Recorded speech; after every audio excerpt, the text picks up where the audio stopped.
So welcome to part 3 of the insolvency code, and this is my learning session with another friend of mine on Skype, and so I'm trying to record it for you as well. So this is part 3. Part 3 has actually 3 distinct processes. One is called as the fresh start process, one is called as the insolvency resolution process, and the third process is actually the bankruptcy and the administration of estate of the bankrupt.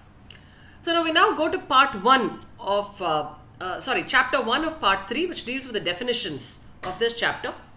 The most important definitions, before we go to the definitions, who does this part apply to? Who does this part apply to? That's dealt with in chapter 1 of this part, which is preliminary.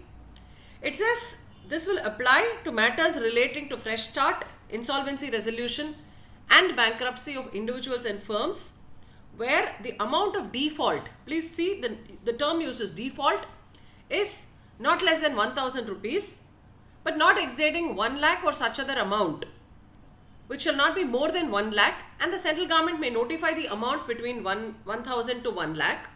And as of now, the amount is not notified, so it stands at 1,000. In any case, this part has not yet been made operational under the code. The draft regulations were in circulation, and the final regulations have not come. So we go to section 79, which is definitions. Definition number 2 is very important, associate. There's a very simple way to remember this definition. So first is the debtor's immediate family. What's the immediate family? It's the spouse, the dependent parents, and the dependent children. Finished. That's a compact unit. Secondly, the debtor's relatives as defined under this code. Under this part of the code actually, which is yet to be defined, only the HUF is defined, and the relatives of his wife or the spouse. Then the third is partner of a debtor, partner's spouse or partner's relatives. Fourth is an employee or an employer of the debtor.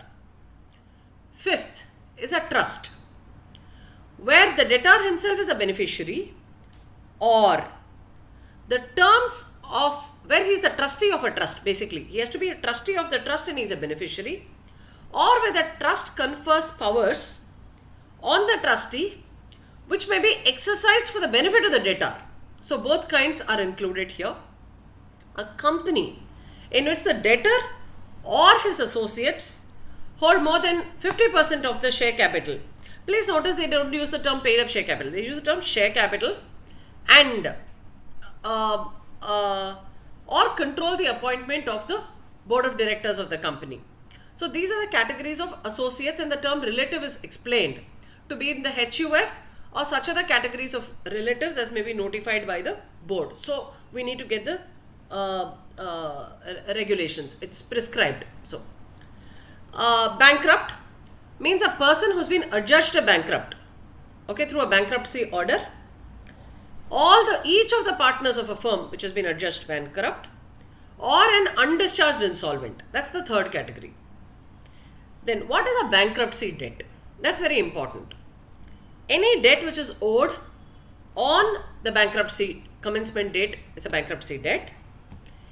Any debt for which he becomes liable from the date of application for bankruptcy to the date when he is getting a discharge order, but which has been contracted before the bankruptcy commencement date. So I bought something before the bankruptcy commencement date, but my credit period is, let's say, falling after this date, so that's a bankruptcy debt. Okay, this is actually not the correct illustration, but any act that was done, suppose he's given let's say a guarantee to somebody, and that guarantee gets invoked during this period. Please forget my previous illustration. In that, since I bought the goods earlier, ideally it should have commenced there itself. So a more typical example would be a liability which falls on him where he has made a commitment earlier, and any interest which is part of the bankruptcy debt. See, it's very interesting because in the corporate part, they're not really talking about interest for an operational creditor. Here they're talking about interest on a bankruptcy debt. And another very important thing here is that in this particular segment, there's really no great classification between a financial creditor and an operational creditor, and they just handle just the same way. We'll get into that part later, but just for your reference. And the next definition is judgment debtor.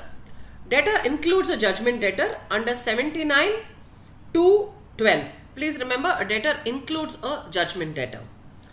I then go to section 79 to 14, which is excluded assets. See, because this is a very informal group, I'm taking this liberty of just trying to tell you how I've studied myself. See, these excluded assets are those which are excluded for the purpose of this part, right? So, which means they don't come into the concept of an asset itself for the purpose of distribution or realization and to set off my debts. So, just imagine you're going to a wedding and coming back. So, what do you do first? You're entering the house. So, please remember dwelling unit. And please remember to attach the term unencumbered before everything I say. Unencumbered single dwelling unit. And then what you do, you enter your living room. What do you find there? You find furniture, you found household equipment and provisions. So that's the second thing, that's thing. Third, let's say you access your, bureau and you're going to put your jewels in. So please remember unencumbered personal jewelry, but only to the extent it's permitted by religious custom or usage. So that could be in your wedding rings, your Mangal Sutra, whatever you're obligated by custom to wear for a birth or a death or a marriage, whatever. So those would qualify under this, and again, they've not notified the value yet. And for in your closet, you would keep your insurance policies, things like that. So that's the fourth one. Life insurance policy or pension plans, again add the term unencumbered. Then what do? You go to the outside of your house. So it's just where. So typically, let's assume you would keep your tools, you'll keep your vehicles, you'll keep your books. So these are all what you use for your trade. So that's the fourth thing which are necessary to the debtor or the bankrupt for his personal use or for the purpose of his employment, business or vocation. So either which way, unencumbered tools, books, vehicles which are relevant for the debtor for his personal use or for his profession, business or vocation are treated as excluded assets. So this is just a small way of remembering. So the sequencing for excluded assets will be first house and the conditions attached to that house. Then it's your household equipment and furniture. Then it goes to your personal jewelry, and then it goes to your life insurance policies and pension plans. And then you have your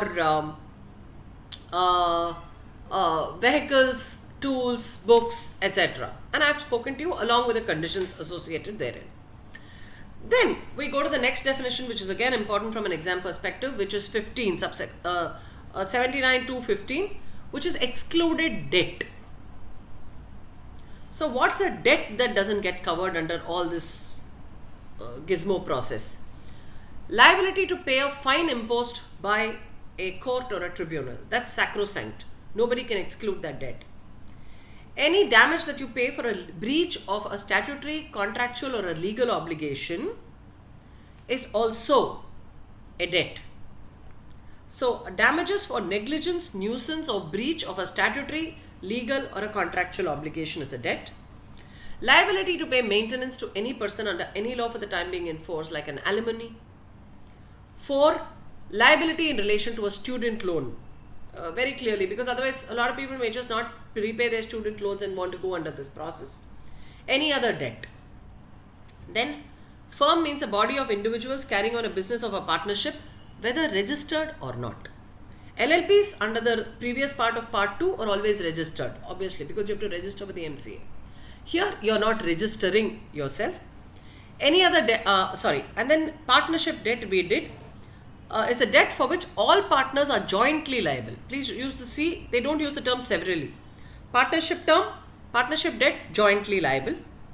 Qualifying debt means a debt which includes interest or any other sum in respect of amounts due under a contract by the debtor for a liquidated sum, either immediately or a certain future time. So it's a debt. A qualifying debt, first of all, has to be a debt of the debtor. It has to be for a liquidated amount, immediate or a future time. Does not include secured debts, excluded debt, and any debt which was contracted 3 months before the application for the FSO. Please remember. So qualifying debt we'll be handling in FSO basically. Important thing here is, do you know what does a liquidated sum means? Liquidated sum means an assessed sum. I know for a fact this is the amount. If I don't even know the amount, it will not come in a qualifying debt. It will enter into the qualifying debt only when somebody is able to crystallize the amount. Which is why when you see, I think in some other part, I don't exactly recollect, they will say that the creditor is not entitled to vote for an unliquidated sum. What does that mean? That term unliquidated is unassessed or not determined. Repayment plan means a plan. Under corporate laws, it's prepared by a resolution applicant. Whereas here it's prepared by the resolution professional, containing a proposal to the committee of creditors to restructure the debts of the debtor. RP means an RP. It's the same definition. Undischarged bankrupt. A bankrupt means who's not obtained a discharge order. With this, we conclude the generic definitions applicable to this part. Okay, which is part 3, chapter 1, 78. What is the threshold criteria for an application?